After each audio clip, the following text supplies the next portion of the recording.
জমিনের ফল খাই, ফসল খাইল, গাছের ফল খাইয়া, নদীর মাছ খাইয়াও বান্দা আযান শুনে মসজিদে যায় নাই।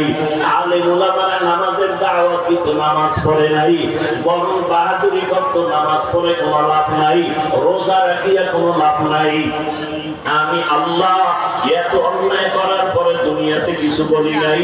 আমার মোহাব্বত বাদ দিয়া আলেম ওলামাদের গালাগালি করত, নিজেও পর্দা করত না, যারা পর্দা করত তাদের গালাগালি করত।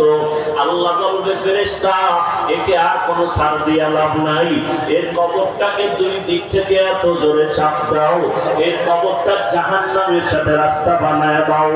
আল্লাহর কবরটা জাহান্নামের আগুনে ভরে যাবে।